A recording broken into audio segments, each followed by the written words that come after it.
എല്ലാ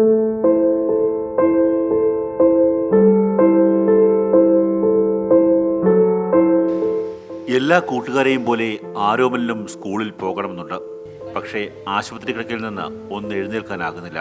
സ്കൂളിൽ പോകാത്തതിന്റെ വേദന മനസ്സിനും, കീറിമുറിച്ച കയ്യിൽ നിന്നുള്ള വേദന ശരീരത്തിനും.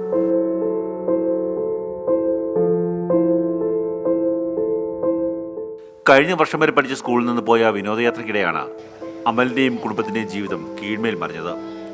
അപകടത്തിൽ ആരോമലിന്റെ കൈയൊടിഞ്ഞു. സമീപത്തെ ഒരു ആശുപത്രിയിൽ പ്രാഥമിക ചികിത്സ നൽകിയ ശേഷം സ്കൂൾ അധികൃതർ വിനോദയാത്ര തുടർന്നു. വട്ടക്കോട്ട എന്നൊരു സ്ഥലമുണ്ട്.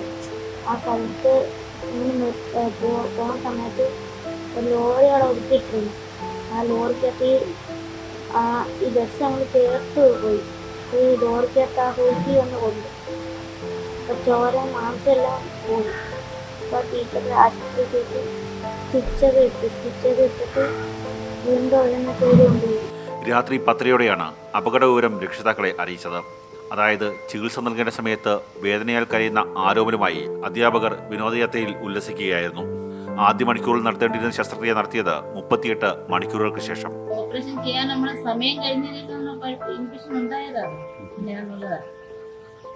ചെയ്യാൻ പറ്റിയില്ല. നമുക്ക് അപ്പോഴത്തേക്കുള്ള സാമ്പത്തിക ബുദ്ധിമുട്ട്, നമുക്ക് ആ പൈസ സമയത്ത് കിട്ടാത്തതിന്റെ വരുമ്പോൾ ചെയ്യാൻ പറ്റിയില്ല.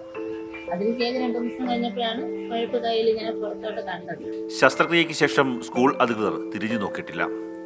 ശസ്ത്രക്രിയ നടത്തിയ ഭാഗം ഇപ്പോൾ പഴുത്തു വ്രണമായി.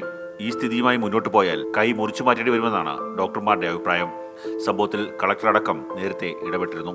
ഇനി ഒരു കുട്ടിക്കും ഇത്തരത്തിൽ ഈ അധ്യാപകരുടെ വീഴ്ച, അത് ടൂറ് പോകുമ്പോൾ പാലിക്കേണ്ട നിബന്ധനകൾ എന്തെല്ലാം കാര്യങ്ങളാണ് പാലിക്കേണ്ടത്, അത്തരത്തിലുള്ള കാര്യങ്ങൾ പാലിച്ചിട്ടുണ്ടോ എന്നുള്ള കാര്യം ഗൗരവപരമായി തന്നെ അത് പരിശോധിക്കണം.